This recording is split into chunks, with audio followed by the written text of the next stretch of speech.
Comment est-ce qu'on peut adapter un livre déjà populaire en film sans perdre ce qui a fait son succès? Dans cette vidéo, on revient sur la naissance du tout premier film Harry Potter, ses risques et les coulisses d'un projet qui allait poser les bases de l'une des sagas les plus importantes de l'histoire du cinéma. Aujourd'hui, on parle d'Harry Potter à l'école des sorciers.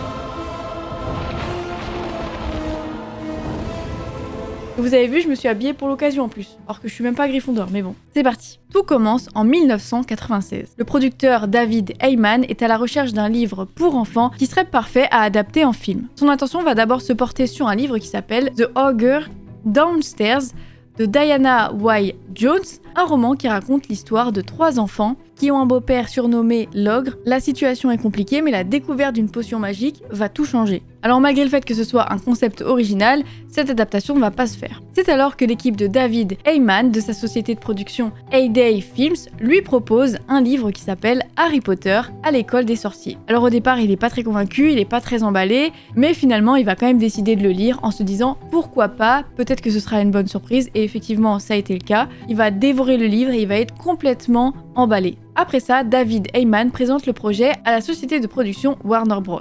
Et en 1999, ils achètent les droits d'adaptation des 4 premiers tomes de la saga. Sauf que maintenant, il y a un nouveau défi. Il faut absolument trouver le réalisateur idéal. Suite à l'annonce du projet, il va y avoir énormément de réalisateurs qui vont être intéressés, comme par exemple Steven Spielberg. Forcément, à ce moment-là, le succès du livre va attirer l'attention sur Harry Potter et il sera déjà perçu comme un gros projet. On sait que ça va envoyer du lourd. Voilà. Donc c'est très intéressant pour un réalisateur de participer à ce genre de projet. Mais parmi tous les réalisateurs, un seul sortira du lot, il s'agit de Chris Columbus. Pour que vous voyez qui c'est, il a déjà réalisé Maman j'ai raté l'avion ou encore Mrs. Doubtfire. Donc ça veut dire qu'il connaît bien les films familiaux, donc il a tout à fait la capacité d'en faire un autre. Et en plus de ça, lui aussi est totalement envoûté par cet univers, il a lui aussi dévoré le livre, et il est très motivé, il a une réelle envie de participer à le rendre vivant sur grand écran. Et d'ailleurs, de mon côté, pour rendre cette vidéo vivante sur vos écrans à vous, j'ai dû regarder évidemment Harry Potter. Mais la énorme déception, les films ne sont pas disponibles en France. Voilà. Alors que dans d'autres pays, il n'y a aucun souci. C'est là qu'intervient NordVPN et me sauve, surtout que c'est très facile et immédiat. Quand j'ouvre l'appli, je choisis simplement un autre pays et hop,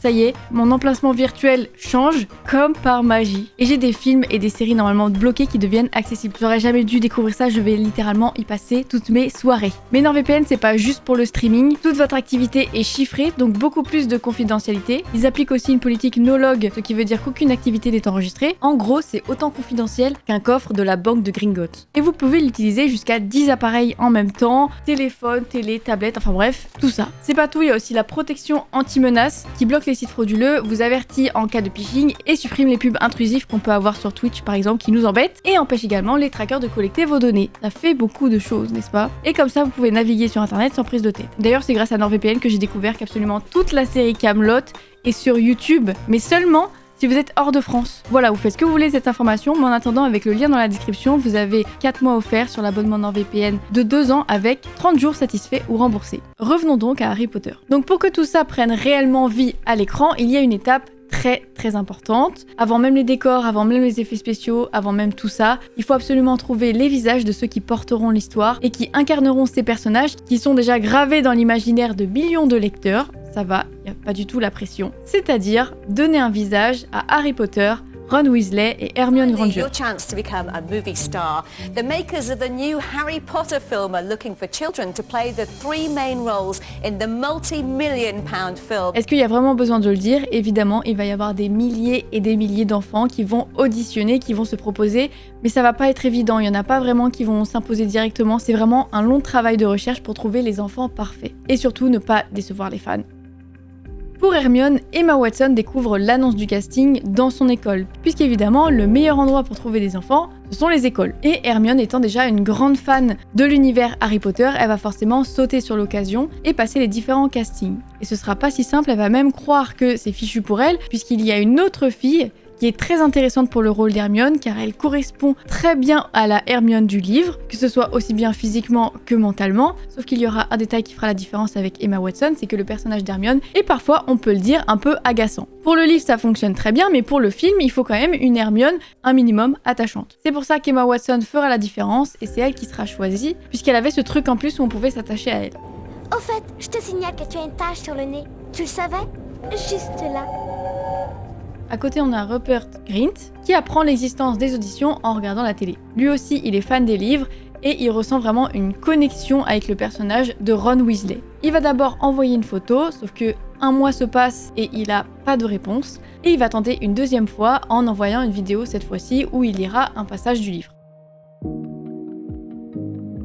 Mais le rôle le plus compliqué à attribuer, c'est celui d'Harry Potter. Ils vont auditionner un nombre incalculable d'enfants sans jamais trouver le Harry Potter parfait. Les mois vont passer, la pression va monter et ils se retrouvent à seulement 2 mois du début du tournage, donc là ça devient un peu inquiétant puisqu'il n'y a toujours pas d'Harry Potter. Et à ce moment-là, ils vont même se demander est-ce que Tom Felton ne ferait pas l'affaire. Si on lui met une fausse cicatrice, des lunettes et une perruque brune, ça pourrait marcher. En plus, il a déjà de l'expérience dans le cinéma, pourquoi pas? Il y a un monde où on aurait pu avoir un Harry Malfoy. Vous imaginez? J'arrive pas à imaginer. Sauf qu'après les essais, c'est évident, en réalité, Tom Felton n'est pas fait pour le rôle d'Harry Potter, mais il est fait pour le rôle de Draco Malfoy. Et même Tom Felton dira Out of the whole book, I'd rather to be Malfoy than anyone else, because I get to be a baddie.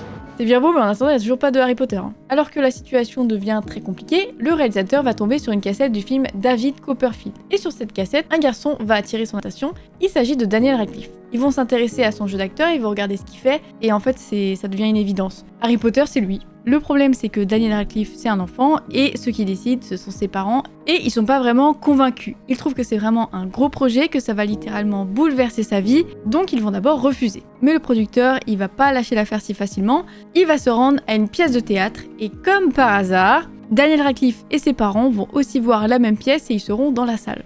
Et d'ailleurs, le producteur, il va pas du tout être intéressé par la pièce, il va surtout regarder Daniel Radcliffe du coin de l'œil. I noticed David Heyman turning round to me every so often. I was like, who's that man? Et il va aussi finalement discuter avec ses parents et il va finir par les convaincre et ils acceptent. Et après les premiers essais, ça confirme tout, Daniel Radcliffe est Harry Potter. Et ça y est, les 3 personnages principaux sont réunis. Ils se verront pour la première fois et ils feront une séance photo officielle. Et sur les photos, c'est flagrant, c'est le trio parfait. Mais ils seront aussi présentés à la presse. Tout le monde va enfin découvrir leur visage. I think I'm a tiny bit like Harry, because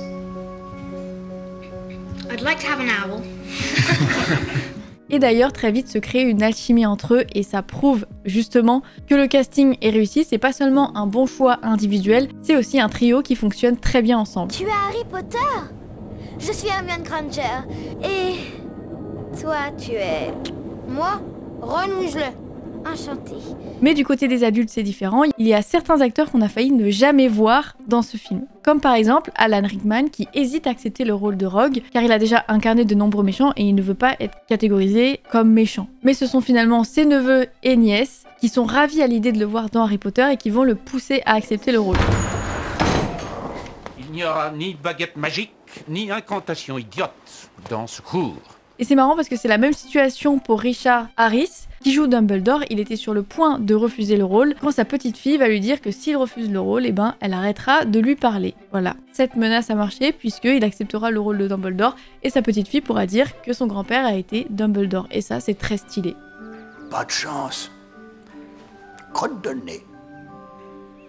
Et pour accompagner ces acteurs, il faut aussi créer tout un univers. Mais surtout, l'idée, c'était de créer un univers totalement nouveau, jamais vu ailleurs, qui faisait référence à aucun autre film. Tout ça sans décevoir les lecteurs qui, eux, avaient déjà une vision très précise de cet univers. Donc, c'était pas facile. La création des décors repose sur les épaules de Stuart Craig, le chef décorateur, qui va s'inspirer de lieux réels comme Oxford, Cambridge et d'autres universités britanniques ou encore des cathédrales européennes, mais ces véritables décors ne suffisent pas. De vrais décors seront utilisés comme par exemple le Christ Church College qui fera l'intérieur de Poudlard ou encore le château d'Alnwick pour la première leçon de vol. Mais ça ne suffira pas pour le reste, les décors manquent de magie. C'est pour ça qu'il faudra recréer des décors en studio. Et pour ça, il fallait évidemment de grands studios capables d'accueillir des décors entièrement construits. Le choix s'est donc porté sur les studios de Leavesden, qui à l'origine était une ancienne usine d'avions Rolls-Royce. C'est clairement pas les plus beaux bâtiments, ça ressemble vraiment à des grands hangars, mais justement c'est parfait. Le fait que ce soit immense permettait de tout construire sur place, même une cantine, des salles de montage et d'effets spéciaux, des enclos pour les animaux dressés, et bien évidemment les décors. Comme par exemple la grande salle. Il n'est pas réel, le ciel. C'est pouvoir à un ciel étoilé. Je l'ai lu dans l'histoire de Poudlard. Elle est inspirée du réfectoire de l'université d'Oxford et de base, dans les livres, elle accueille environ 900 élèves et c'est immense. Mais pour le film, le nombre va être réduit à environ 400, mais tout en conservant une impression de grandeur dans cette salle.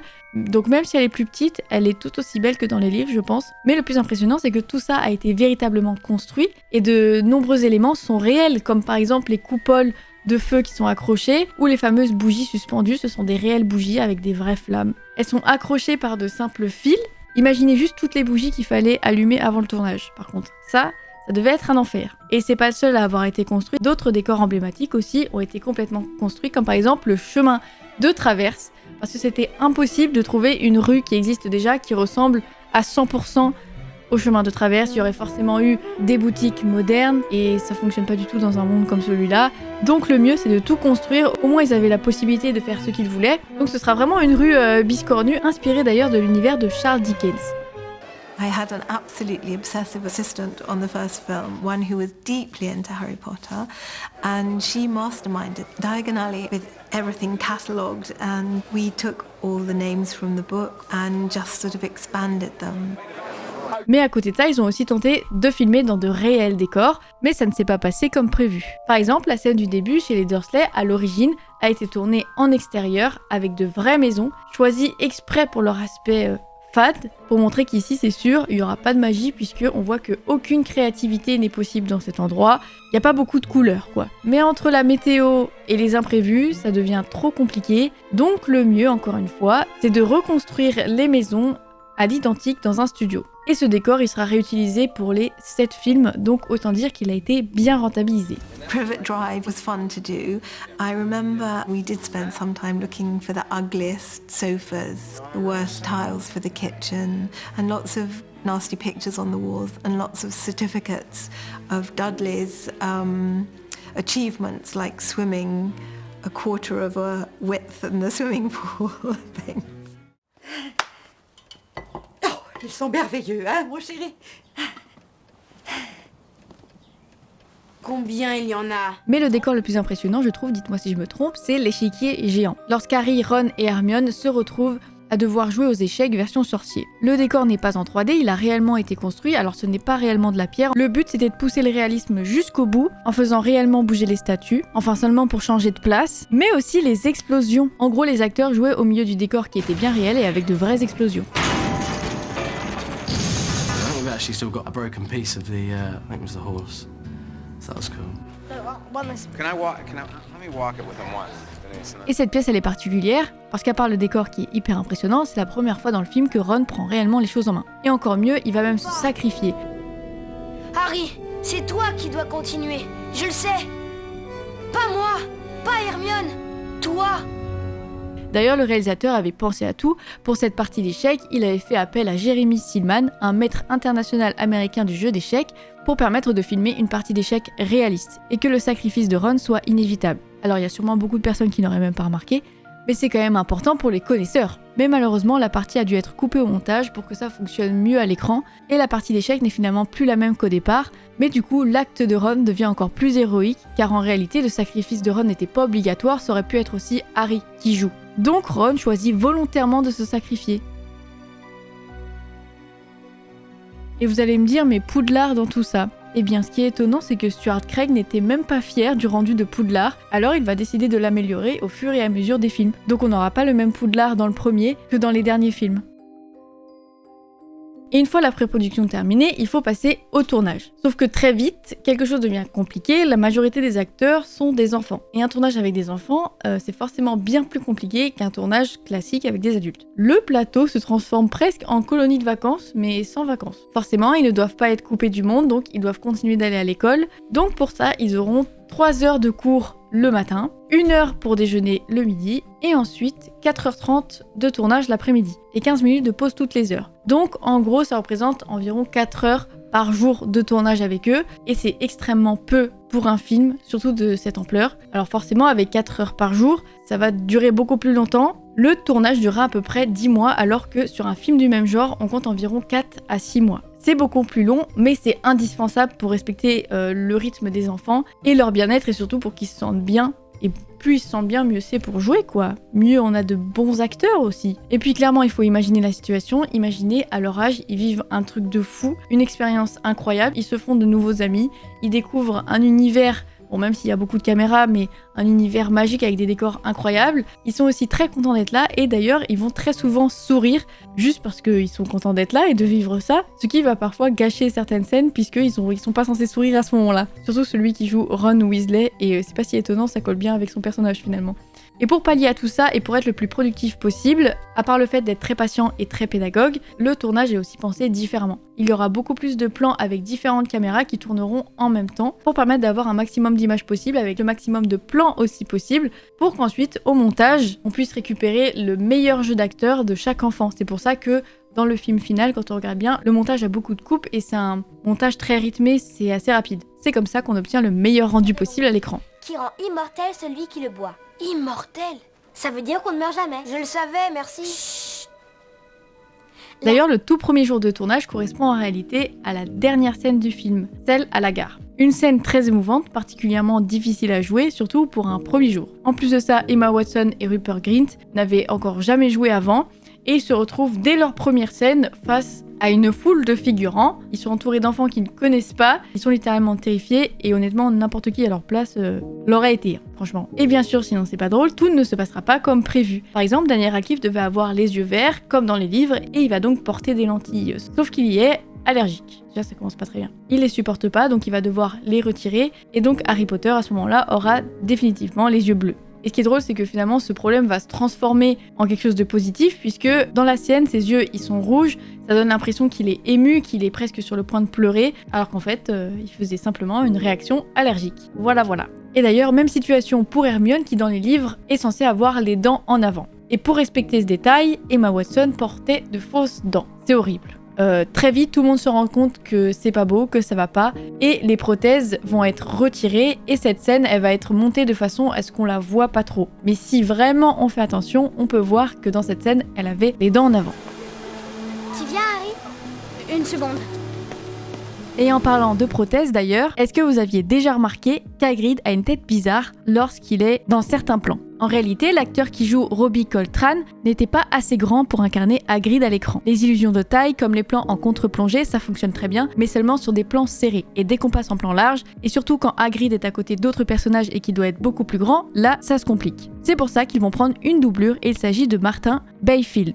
C'est un ancien rugbyman et il mesure 2 mètres. Mais même avec cette taille impressionnante, c'est toujours pas suffisant. Martin Bayfield a donc dû porter des échasses sous les pieds et mettre du rembourrage sous son costume pour le rendre encore plus imposant. Et c'est là qu'on en vient à la tête. Pour qu'il ait l'air d'avoir la même tête que l'acteur, ils ont utilisé une tête animatronique, capable de bouger les yeux et la bouche. Mais évidemment, c'était seulement pour être filmé de loin, pour pas qu'on puisse remarquer l'illusion. Je sais pas comment il a fait pour rester autant de temps sous cette tête, il devait avoir très chaud. D'ailleurs, d'autres acteurs ont dû être très patients parce qu'ils avaient une tonne de maquillage. Et je parle en particulier des gobelins. Qu'est-ce que c'est que ces créatures? Des gobelins, Harry. C'est très intelligent, le gobelin, mais c'est pas la plus gentille des créatures. Déjà, c'était compliqué de créer les gobelins puisque les gobelins existent déjà dans les légendes, donc il faut que ce soit une nouvelle apparence qui ressemble à aucune autre qui existe déjà. Mais qu'en même temps, c'est des gobelins, donc on sait à peu près à quoi ils ressemblent. Les gobelins, qui sont d'ailleurs des créatures réputées pour leur intelligence, leur obsession pour l'or, sachant qu'en plus ils n'ont pas d'émotions humaines, donc ils n'ont pas d'empathie, donc ils sont absolument parfaits pour garder une banque. Mais dans ce film, le but n'était pas de rester sur une légende, mais plutôt d'en faire un monde réaliste. Donc ils ont décidé, au lieu de faire un seul type de gobelin, de faire différents personnages avec différents styles, mais gobelénisés, si vous voyez ce que je veux dire. Et évidemment, tout est réel, c'est uniquement des prothèses et du maquillage, c'est fou. Je trouve ça incroyable, personnellement. That was a very difficult kind of situation because when we got to the location where we're shooting Gringotts, some of the actors weren't really happy about this really kind of extensive makeup that they had to go through in the morning. Some of them 2.5 hours, 3 hours. So by the time the day was wearing on, some of our goblins were getting a little grumpy. Et dans les créatures particulières, on en a aussi un autre qui prend beaucoup de place, le troll. Pour ce troll, il y avait aussi différentes possibilités, mais au lieu de le faire terrifiant, ils ont décidé de lui donner un air plutôt stupide. Ce qui est fidèle au livre puisqu'il est décrit comme ayant de longues oreilles et des petits yeux stupides. On voit bien qu'il tue sans vraiment savoir pourquoi. Et dans les premières versions, il était représenté avec de nombreux pics sur les jambes. Et pour les intégrer, ils ont décidé de rajouter des verrues. Enfin bref, c'est horrible. C'est pas beau du tout. Ce troll, il a été fait en 3D, mais il a aussi été construit pour la fin de la scène, lorsqu'il est par terre dans les toilettes, pour permettre une meilleure interaction entre les acteurs et le troll. Il est mort? Je ne crois pas. D'ailleurs, ce troll qu'on ne reverra pas dans les films suivants, enfin on en voit d'autres brièvement dans les derniers films, mais sinon on n'en revoit pas. Mais au départ, il était prévu qu'on en revoie d'autres dans le 6e film, Harry Potter et le prince de sang mêlé. Il y avait d'ailleurs des costumes qui avaient été fabriqués, c'était une scène avec des trolls qui dansent avec des tutus. Voilà. Même si on parle du premier film, il fallait que je parle de cette info parce que je la trouve exceptionnelle. Voilà. Mais cette partie du film sera supprimée et on aura un seul et unique troll dans le premier film. D'ailleurs, j'en profite, petite parenthèse, dites-moi si vous voulez aussi qu'on parle des futurs films avec de futures vidéos. Pourquoi pas? Puisqu'il y a tellement de choses à dire. Mais on ne pouvait pas parler de ce film sans parler évidemment du Quidditch. Pour le film, il fallait que ce soit un véritable sport qui soit vraiment crédible. Donc le réalisateur va passer énormément de temps avec l'auteur pour comprendre comment fonctionne ce jeu. Le but, c'est de l'adapter au mieux et surtout de faire comprendre les règles très facilement à l'écran. Et pour éviter d'avoir ce genre de moment où on t'explique des règles et que tu es comme ça. Et en fait, ils doivent marquer les points en lançant dans les anneaux, parce que tu as des anneaux dans les airs. Le vif d'or, et ils doivent renvoyer les cognards. Les cognards, c'est d'autres balles. Ça veut pas dire que...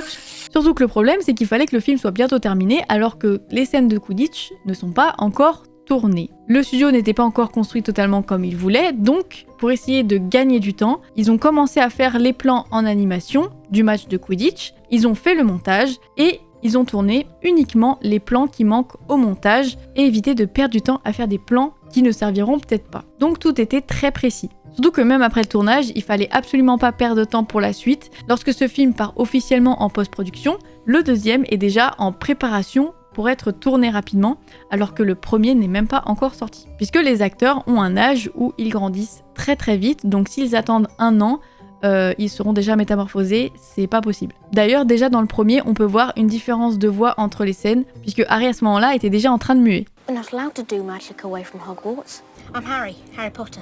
Et dans Harry Potter, il y a aussi quelque chose de primordial, c'est la musique. Et le compositeur s'appelle John Williams, et si vous voyez pas qui c'est, il a fait ça.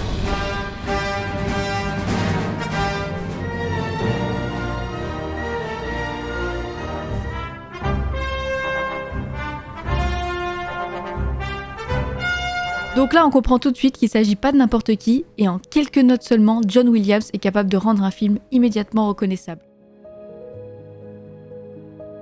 Et enfin, après tout ça, arrive la sortie du film, et l'avant-première a lieu à Londres le 5 novembre 2001. La pression est énorme, le film est adapté de livres déjà très connus, il ne faut pas décevoir les fans, que ce soit dans le scénario ou même le choix des acteurs. Mais évidemment, c'est un immense succès, le public adore Harry Potter à l'école des sorciers et l'univers fonctionne très bien à l'écran. Et c'est rassurant pour la suite puisque le film sort un vendredi et dès le lundi suivant, ils sont déjà sur les plateaux de tournage en train de tourner le deuxième film. Ils ont eu un week-end entre les deux pour fêter la sortie du premier et hop, on repart au boulot.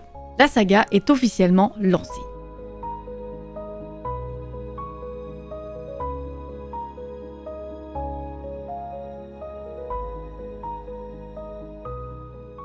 Maintenant, voici certaines choses que vous n'aviez peut-être pas remarquées. Quand on regarde les making-of, on peut entendre le nom de Peeves. En particulier dans cette scène où Ron dit à Harry que le troll c'est sûrement une blague venant de Peeves. Mais sa réplique a été modifiée. Comment un troll a pu entrer? Pas tout seul. Les trolls sont complètement idiots. C'est sans doute quelqu'un qui a fait une blague. Quoi? Hermione? Alors qui est Peeves? Peeves est un esprit frappeur qui serait là depuis la construction de Poudlard. Il est présent dans les livres et devait être également présent dans les films. Il était d'ailleurs joué par l'acteur Rick Mayall, mais malheureusement, le film était beaucoup trop long, alors ils ont dû retirer plusieurs scènes, dont toutes les apparitions du personnage Peeves. Les Dursley devaient avoir des scènes encore plus méchantes qu'elles ne le sont déjà. Par exemple, dans cette scène, on peut voir Pétunia qui fait bouillir quelque chose en arrière-plan. En réalité, comme on le voit dans cette scène coupée, elle est en train de teindre l'ancien uniforme de Dudley pour le donner à Harry, car il n'a pas le droit évidemment d'avoir son propre uniforme, et surtout, elle lui fait bien comprendre qu'il ira pas dans une école prestigieuse, mais plutôt dans la petite école du quartier. Toi, aller à Smeltings?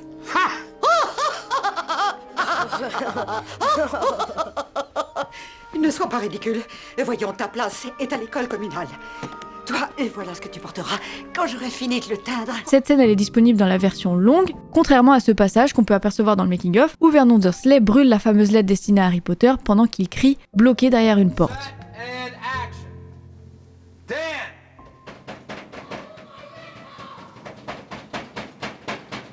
Say, don't burn my letter!